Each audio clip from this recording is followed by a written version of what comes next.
মাদ্রাসা ইবনে ফিরাউনকে জিজ্ঞেস করলো, শোনো, তুমি, আমি আগে পর কিছুই জানি না, তুমি আমার ঘরের মধ্যে থাকো, তুমি নাকি আমাকেও ছাড়া অন্য কাউকে খোদা দাবি মনে করো? তখন ওই কর্মচারী মেয়েটা মাদ্রাসা ইবনে ফিরাউন বলল, হ্যাঁ, আমি অবশ্যই তুমি ফেরাউনকে আমি খোদা দাবি করি না। তোমার মেয়েকে জিজ্ঞেস করলো, তুমি কি আমার বাবার থেকে অন্য কাউকে খোদা দাবি করো? তখন আমি তাকে একটি কথা বললাম, শুধু তিনি আমার রব নয়, আমি একজন আল্লাহর ইবাদত করি। এটা হচ্ছে তোমার বাবার রব, আমার রব, তোমার রব, সারা পৃথিবী জাহানের রব হচ্ছেন আল্লাহ সুবহানাল্লাহ। যখন ফেরাউন এগুলো শুনতেছে, তার শরীরটা গদগদ গদগদ করতেছে রাগান্বিত, আর বলতেছে, তুমি আমাকে বাদ দিয়ে অন্য কাউকে খোদা দাবি মনে করো, অন্য কাউকে তুমি খোদা দাবি মনে করো, আমি তোমাকে ছাড়বো না। আর ফেরাউন জল্লাদদেরকে বলল, এই মেয়েটাকে ধরো, দইরা তাকে শিকল দিয়ে বেঁধে রাখো। যখন ফেরাউনের জল্লাদগুলো ওর মেয়েটাকে শিকল দিয়ে বেঁধে রাখলো, শিকল দিয়ে বেঁধে রাখে, এরপর ফেরাউন বলল, ও মাদ্রাসা, তুমি এখনো আমাকে খোদা দাবি মনে করো? তোমাকে মাত্র শিকল দিয়ে বেঁধেছি, তার থেকেও আরো বেশি কঠিন ভয়াবহ হবে, তারপরও তুমি আমাকে খোদা দাবি মনে করে ফেলো। আমাকে কি করো? খোদা দাবি মনে করো। ওই মাদ্রাসাকে শিকল দিয়ে বেঁধলেন ফেরাউনের বংশের জল্লাদগুলো। এরপর ওই মাদ্রাসা বললেন, ও ফেরাউন, তুমি আমাকে শাস্তি দিতে দিতে তুমি ক্লান্ত হয়ে যাবা, আর আমি শাস্তি পেতে পেতে আমি ক্লান্ত হব না। সুবহানাল্লাহ।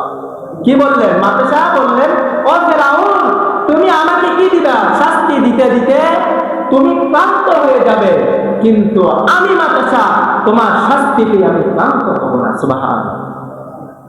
এরপর যখন ফেরাউন মাদ্রাসাকে বলল, তুমি তাড়াতাড়ি ছেড়ে দাও, মাদ্রাসা বলল, আমি ছাড়বো না, ঈমানের দায় তার ভিতরে ঢুকে গেছে, কিন্তু তারপরে সে আল্লাহর সাথে শিরিক করে নাই। ফেরাউন তো তিনি খোদা দাবি মনে করে নাই, তার সাথে কুফরি করে নাই। মাদ্রাসা বলল, তুমি আমাকে শাস্তি দাও, সমস্যা নাই। তাফসীর ইবনে কাসিরের মধ্যে আছে, মাদ্রাসার সন্তান ছিল 5 জন। একজন সন্তান ছিল তার দুধের সন্তান, ছোট বাচ্চা। ওই বাচ্চাগুলোকে, তার পুত্রগুলোকে ওই ফেরাউনের জল্লাদগুলো বলল, তোমার সন্তানগুলোকে আমি শেষ করে দিব, তারপরও তুমি আমাকে খোদা দাবি মনে করো। মুসা আলাইহিস সালামের তুমি দিনকে ত্যাগ করো, আমাকে খোদা দাবি মনে করো, আমাকে সকল কিছু মনে করো, না হলে তোমার সন্তানগুলোকে শেষ করে দিব। মাদ্রাসা বললে, তোমার যা ইচ্ছা তুমি তাই করো, আমি আল্লাহর সাথে শিরিক করতে পারবো না। আমার রব এক, তার কোনো দ্বিতীয় নাই, তার কোনো শরীক নাই, আমি শুধু তারই গোলাম এবং তারই ইবাদত করি। মাদ্রাসা যখন এই কথা কেউ ফেরাউনকে বলল, জল্লাদগুলোকে বলল, জল্লাদেরা, তুমি গরম পাতিল নাও, পাতিল নিয়ে এই পাতিলের মধ্যে তেল গরম করো। তার প্রথম পুত্রকে ওই তেলের মধ্যে নিক্ষেপ করলো। নিক্ষেপ করার সাথে সাথে ওই মাদ্রাসার প্রথম পুত্রটা তেলের মধ্যে মাংস এবং হাড়গুলো বেশে বেশে তেলের মধ্যে উঠতে লাগলো। তারপর কি ছাড়লেন না? আল্লাহর সাথে শিরিক করে না। এরপর মাদ্রাসা দেখে সহ্য হয় না, তার প্রথম পুত্রকে তেলের মধ্যে গরম কইরা তেলের মধ্যে নিক্ষেপ করে তাকে শাহাদাত বরণ করে দিলেন।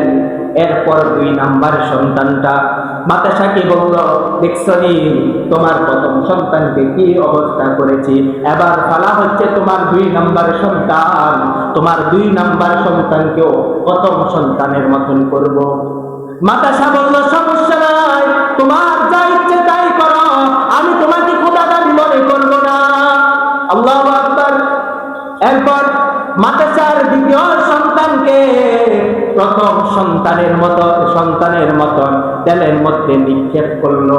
নিক্ষেপ করে তার হাড়গুলো, মাংসগুলো ওই তেলের মধ্যে ভেসে উঠে গেছে। একের পর এক তার 4 জন সন্তানকে ওই ফেরাউনের জল্লাদ বংশগুলো ওই সন্তানগুলোকে এইভাবে তেলের মধ্যে মেরে শাহাদাত বরণ করেছে। এরপর মাদ্রাসার দুধের সন্তান বুকে দুধ পান করতেছে। ফেরাউন ওই বুক থেকে, মাদ্রাসার বুক থেকে তার সন্তানটাকে চিনে নিল।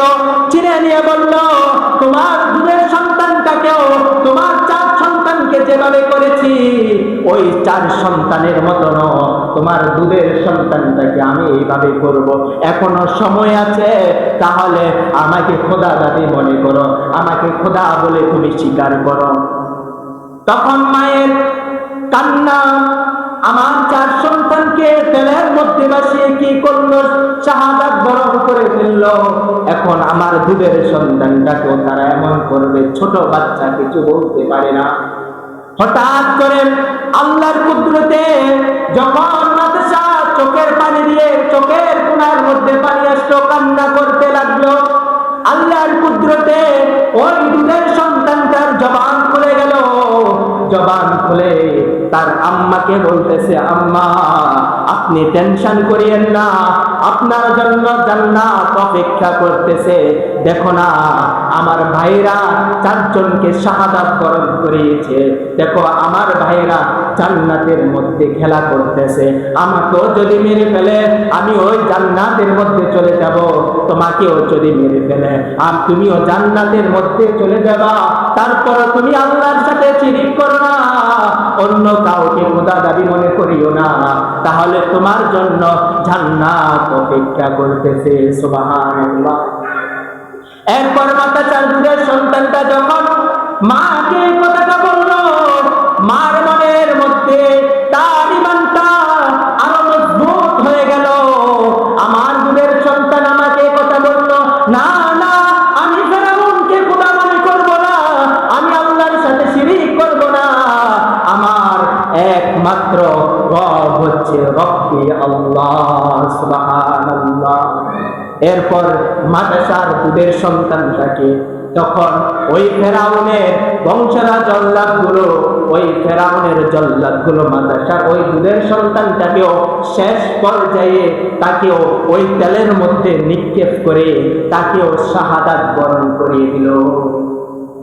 এরপর মাদ্রাসার পানা, মাদ্রাসা চোখের পানি ধরে রাখতে পারতেছে না। আমার 5 সন্তানকে এই ফেরাউন শেষ করে দিল। একটি মাত্র হচ্ছে কারণ, আমি তাকে খোদা দাবি মনে করি না, এর কারণে আমার সন্তানগুলোকে শেষ করেছে। এখন তো আমার পালা, এখন তো আমার পালা, আমি কি করব? তখন ওই দুধের সন্তানের কথাটা বলল।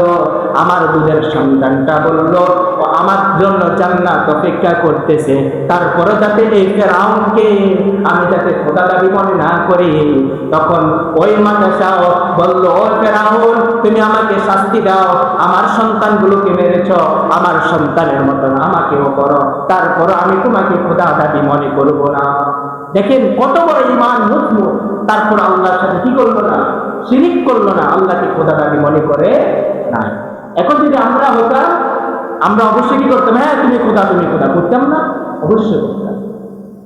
এরপর মাদ্রাসাকে ওই ফেরাউন যখন মাদ্রাসাকে আবার ওই তেলের মধ্যে, গরম পাতিলের তেলের মধ্যে নিক্ষেপ করে মাদ্রাসাকেও ওই ছেলেগুলার মতন তাকে শাহাদাত বরণ করে এই দুনিয়া থেকে বিদায় নিয়ে করে দিল। এরপর রাসূলুল্লাহ সাল্লাল্লাহু আলাইহি ওয়াসাল্লাম মুসনাদে ইবনে হাম্বলের মধ্যে হাদিসটা আছে, রাসূল সাল্লাল্লাহু আলাইহি ওয়াসাল্লাম যখন মেহরাজের মধ্যে যাচ্ছিলেন তখন জিবরাইল আলাইহিস সালামকে জিজ্ঞাসা করলেন, ও জিবরাইল আমি মেহরাজে যাইতেছি, বোরাকের মিশরের কাছাকাছি যখন পৌঁছালাম আমি জান্নাতে গ্রাম পেলাম, এই জান্নাতে গ্রাম কই থেকে আসছে? জিবরাইল ভাই তুমি বলো এ জান্নাতে গ্রাম কোথায় থেকে আসছে? তখন জিবরাইল বললেন, ইয়া রাসূলুল্লাহ এটা হচ্ছে ওই মাদ্রাসা ইবনে ফেরাউন এবং তার ছেলেগুলোর জান্নাত থেকে গান আপনি শুনতে পাইতেছেন। সুবহানাল্লাহ। রাসূল সাল্লাল্লাহু আলাইহি সাল্লাম মুসনাদ ইবনে হাম্বলের মধ্যে হাদিসটা আছে। হাদিসটা হচ্ছে 2821 নাম্বার হাদিস। রাসূল সাল্লাল্লাহু আলাইহি সাল্লাম মেরাজের মধ্যে যাইতে লাগলেন, জিবরাইল আলাইহিস সালামকে বলতে লাগলেন, হে ভাই জিবরাইল, আমি বুরাকের যখন কাছাকাছি যাচ্ছিলাম তখন আমি জান্নাতের সুঘ্রাণ পাইতেছি। জিবরাইল ভাই বলো তো এগুলো কিসের ঘ্রাণ? তখন জিবরাইল বললেন, ইয়া রাসূলুল্লাহ, এগুলো হচ্ছে গায়ের ঘ্রাণ যে মাতাসা তার ফেরাউন মাতাসা তার সন্তানগুলোকে দুনিয়া থেকে তেলের মধ্যে গরম করে তেলের মধ্যে নিক্ষেপ করে তাদেরকে দুনিয়া থেকে বিদায় করে দিয়েছেন। ওই মাতাসা এবং তার সন্তানগুলো কবর থেকে জান্নাত থেকে সুঘ্রাণ আপনি পাইতেছেন। সুবহানাল্লাহ। তাহলে এর থেকেও যদি আমাদের কঠিন ভয়াবহ হয়, তাহলে কি আমরা আল্লাহর সাথে শিরিক করব? তার সাথে কি আমরা আল্লাহর সাথে শিরিক করব? শিরিক করব না। দরকার প্রয়োজন হলে আপনার নিজের জীবনটাকে আল্লাহর জন্য বিলিয়ে দিবেন, তারপরও কাউকে খোদা দাবি মনে করবেন না, কাউকে সামনে আল্লাহর জন্য মাথা নত করবেন না। যদি করেন তাহলে আপনি ফেরাউন থেকে বড় নিকৃষ্ট। ফেরাউন নিজেকে খোদা দাবি মনে করেছে, আল্লাহ পাক রব্বুল আলামিন তাকে পানির মধ্যে ডুবাইয়া মারে। এখন কিছুদিন কালকের আগের দিন বিশ্বকাপের খেলা চলতেছে, এক আর্জেন্টিনার ভক্ত বলতেছে নাকি মেসি নাকি মুসা আলাইহিস সালাম হয়ে আসছে। নাউযুবিল্লাহ। কি বললো? মুসা আলাইহিস সালাম নাকি মেসি কি হলো? মেসি দেশে আসলো। নাউযুবিল্লাহ। বলেন তো নবী রাসূল কার দেশে আসতে পারে? তাহলে ওই আর্জেন্টিনার ভক্ত সে বলল। আল্লাহ হেদায়েত দান করুন সবাই বলে আমিন। আল্লাহ সুবহানাহু ওয়া তাআলা আমাদেরকে ঈমান